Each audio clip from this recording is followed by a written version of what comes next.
नमस्कार दोस्तों, mentor fluent YouTube channel पर Hindi audio book summary Krishna के 200 प्लस चौंकाने वाले सत्य पुस्तक के ऑडियो बुक समरी में आपका स्वागत है। एपिसोड 24। कृष्ण को कौन कौन से आभूषण प्रिय थे। यह बात न तो महाभारत में और न ही किसी पुराण में वर्णित है कि कृष्ण को किसी खास आभूषण या किसी खास परिधान से लगाव था। उन्हें गोकुल में फल फूलों तथा मोर पंख के श्रृंगार भी उतने ही प्रिय थे जितने द्वारका के भंडार के स्वर्ण आभूषण। ऐसा किसी ग्रंथ में नहीं लिखा है कि कृष्ण अक्सर कोई खास आभूषण पहनते थे। दूसरी बात यह कि जितने प्राचीन ग्रंथ हैं उनमें कृष्ण के आभूषणों का वर्णन बहुत ही सीमित है, जबकि मध्यकाल में रचे गए पुराणों तथा भक्त कवियों की रचनाओं की शुरुआत ही आभूषणों से लदे कृष्ण से होती है। अतः कृष्ण के पसंदीदा आभूषण कौन कौन से थे, इसकी खोज में लगना समय की बर्बादी है और इसी से पता चलता है कि कृष्ण के बाबत प्रचलित अधिकांश बातें तथ्यहीन हैं और यही गलत व दुखद है। क्या कृष्ण ने मथुरा में व्यापार भी किया था? हरिवंश पुराण में ऐसा एक श्लोक मिलता है जिसके अनुसार गोमंत की टेकरी की ओर भागते समय कृष्ण परशुराम से अपने भागने का कारण बताते हुए कहते हैं, कंस को मारने के बाद उसके पिता को गद्दी पर स्थापित कर दिया। उसके बाद सदा से गोपालन संबंधी कार्य करने वाले हम दोनों भाइयों ने फिर मथुरा में ही अपना व्यवसाय आरंभ कर दिया। हरिवंश पुराण विष्णु पर्व अध्याय 39 श्लोक 39। ऐसे प्रमाण जो प्राचीन ग्रंथों में यत्र तत्र दर्ज तो हैं पर सदियों से उपेक्षित रहे हैं, वे वास्तव में बड़े काम के हैं, क्योंकि उनसे महापुरुषों के जीवन की सच्ची तस्वीर उभर कर सामने आती है। उदाहरण के लिए उपरोक्त श्लोकों को ही ले लें तो यह बात सामने आती है कि कृष्ण और बलराम मथुरा में व्यापार करके जीविकापार्जन किया करते थे। कृष्ण क्या आंख मूंदकर पांडवों का पक्ष ले रहे थे? कृष्ण ने जीवन भर पांडवों का जिस तरह साथ दिया, उसी के आधार पर लोग ऐसी शंका करते हैं। इसके अतिरिक्त महाभारत में 2-4 ऐसे श्लोक भी आए हैं जिनके कारण ऐसे सशंकित लोग कृष्ण को भला बुरा कहने से भी नहीं चूकते। कृष्ण कहते हैं, जो पांडवों का शत्रु है वह मेरा भी शत्रु है, इसमें कोई संदेह नहीं। जो आपके सुहृद हैं वे मेरे हैं और जो मेरे सुहृद हैं वे आपके ही हैं। कृष्ण कहते हैं, हे राजा युधिष्ठिर, आपके भाई अर्जुन मेरे मित्र, संबंधी और शिष्य भी हैं, अतः अर्जुन के लिए मैं अपना मांस भी काट कर दे दूंगा।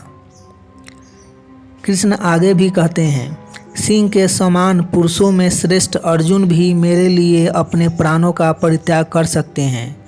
तात हम लोगों में यह प्रतिज्ञा हो चुकी है कि हम एक दूसरे को संकट से उबारेंगे। कृष्ण कहते हैं, राजेंद्र, आप मुझे युद्ध के काम में नियुक्त कीजिए, मैं आपका योद्धा बनूंगा। युद्ध के पहले उपलव्य नगर में हम सब लोगों के सामने अर्जुन ने यह जो प्रतिज्ञा की थी कि मैं गंगा नंदन भीष्म पितामह का वध करूंगा, बुद्धिमान पार्थ के उस वचन का पालन करना मेरे लिए आवश्यक है।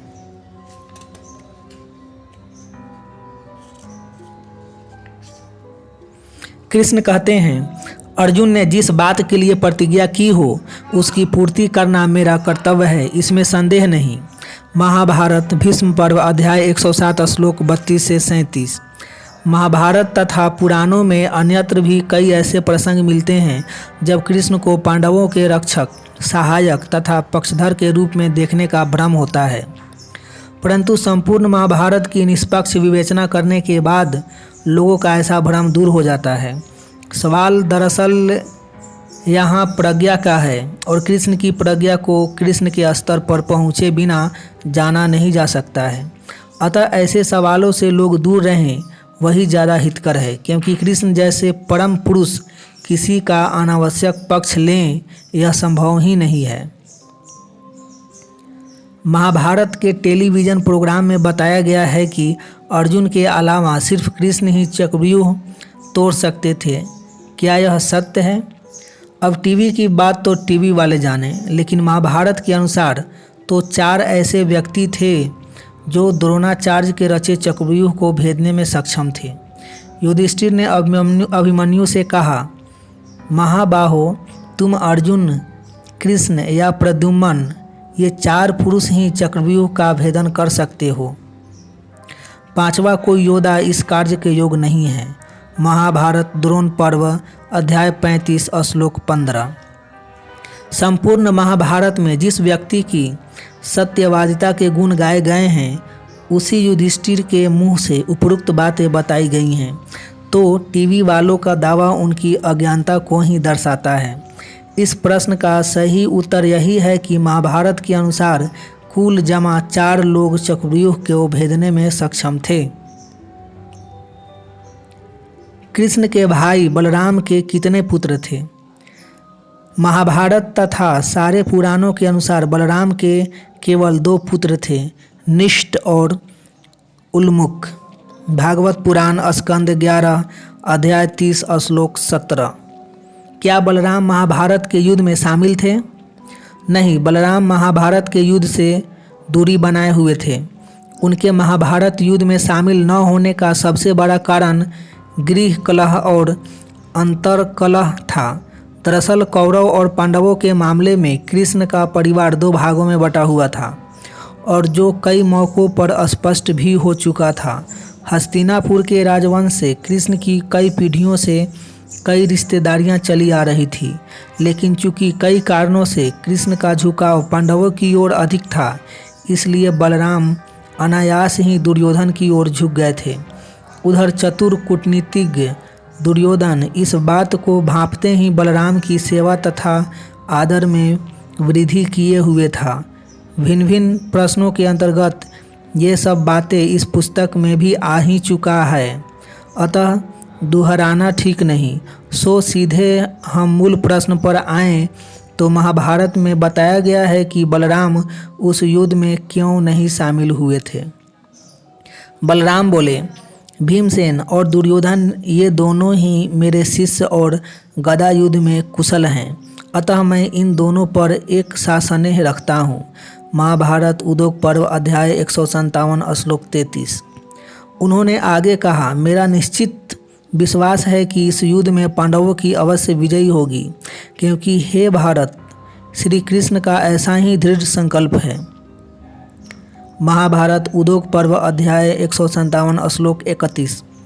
उन्होंने यह भी कहा कि क्योंकि मैं नष्ट होते हुए कौरवों को उस अवस्था में देखकर उपेक्षा नहीं कर सकूंगा, इसलिए मैं सरस्वती नदी के तटवर्ती तीर्थों का सेवन करने के लिए चला जाऊंगा। महाभारत उद्योग पर्व अध्याय 157 श्लोक 34। उपरोक्त कारणों से बलराम उस महायुद्ध से हट गए थे। अगर वे लड़ते तो द्वारका की सेना के साथ लड़ते, जो कि दुर्योधन को मिल चुकी थी। इससे उनका कृष्ण से सीधा सामना होता, जबकि कृष्ण के लिए उनके दिल में इतना प्रेम था कि कृष्ण का बाल भी बांका करने का सपना देखने वाले को वे पाताल भेजने को तैयार रहते थे। अतः उपरोक्त कारणों से उन्होंने युद्ध से हट जाना ही उचित समझा।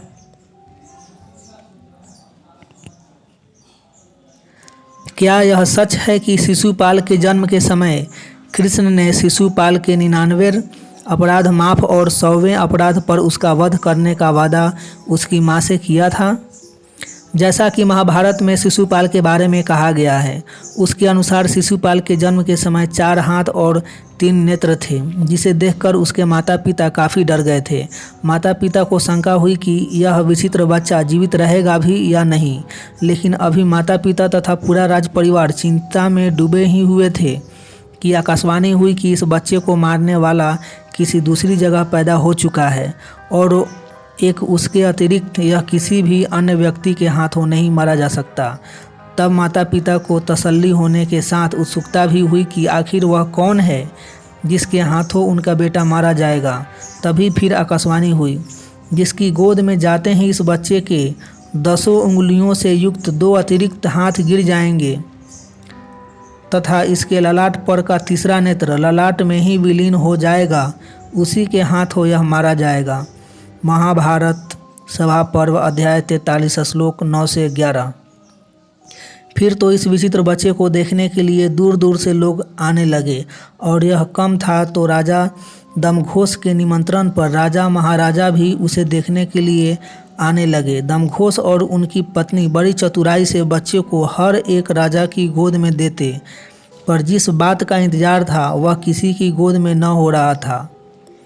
फिर यह समाचार जब द्वारका पहुंचा तो वहां से कृष्ण तथा बलराम दोनों उस बच्चे को देखने आए। महाभारत सभा पर्व अध्याय 43 श्लोक 14 से 15।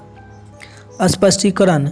यहाँ ध्यान देने वाली बात यह है कि जब द्वारका की स्थापना से पहले ही रुक्मिणी के स्वयंवर में शिशुपाल एक प्रत्याशी दूल्हे के रूप में शामिल हो चुका था, तब फिर वह द्वारका की स्थापना के बाद पैदा कैसे हुआ। हरिवंश पुराण, जिसे महाभारत का ही खिल भाग कहा जाता है तथा जिसके 16,000 श्लोक को महाभारत के श्लोकों के साथ ही गिना जाता है, उस महत्वपूर्ण ग्रंथ में जो विवरण दिए गए हैं वे इस कहानी के विपरीत हैं। हरिवंश पुराण के अनुसार जब द्वारका की कोई चर्चा भी नहीं थी, उसी समय रुक्मिणी का स्वयंवर रचाया गया था और रुक्मिणी का भाई रुक्मी उनका विवाह शिशुपाल से करने के लिए दृढ़ प्रतिज्ञ था। इस पुराण में यह पूरा घटनाक्रम 5 अध्यायों में विस्तृत है। मथुरा की राजकीय अवहेलना पर आपत्ति जताने के लिए कृष्ण वहां बिना निमंत्रण के ही पहुंच गए थे और उनके कठिन प्रयत्नों से वह स्वयंवर निरस्त हो पाया था। ये सारी बातें हरिवंश पुराण के विष्णु पर्व के अंतर्गत 47वें से 91वें अध्याय में उपलब्ध है। खैर, इस बात को ध्यान में रखते हुए महाभारत में आगे की कहानी पढ़े। भीष्म पितामह कहते हैं, फिर शिशुपाल की माँ श्रुतस्रवा ने अपने इस विचित्र पुत्र को सीधे कृष्ण की गोद में डाल दिया। वहाँ कृष्ण की गोद में जाते ही बच्चे के दोनों हाथ गिर गए और तीसरा नेत्र भी ललाट में गायब हो गया। यह देखकर बालक की माता भयभीत हो गई और कृष्ण से वर मांगने लगी। वह बोली, कृष्ण, मैं भय से व्याकुल हो रही हूँ, अतः इस बच्चे के जीवन के लिए कोई वर दो। कृष्ण बोले, बुआ, मुझसे डरने की कोई ज़रूरत नहीं, तुम ही कहो मैं तुम्हें कौन सा वर दूँ। श्रुतस्रवा बोली, महाबली यदुकुल तिलक कृष्ण, तुम अपनी इस बुआ की खातिर इस बच्चे के सभी अपराध माफ़ कर देना। तब कृष्ण ने कहा, बुआ, तुम्हारा यह पुत्र अपने दोषों के कारण मेरे द्वारा यदि वध के योग्य होगा तो भी मैं इसके 100 अपराध क्षमा कर दूंगा। महाभारत सभा पर्व अध्याय 43 श्लोक 18 से 24। स्पष्टीकरण। अब यह सब कृष्ण के शिशुपाल वध को जायज़ ठहराने हेतु कहे गए हैं या अन्य किसी कारण से यह नहीं कहा जा सकता है।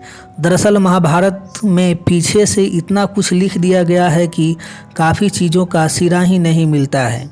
यहाँ शिशुपाल और कृष्ण को लेकर जो कुछ भी उपलब्ध है सब बता दिया गया। आगे विवेक अपनी समझ अपनी।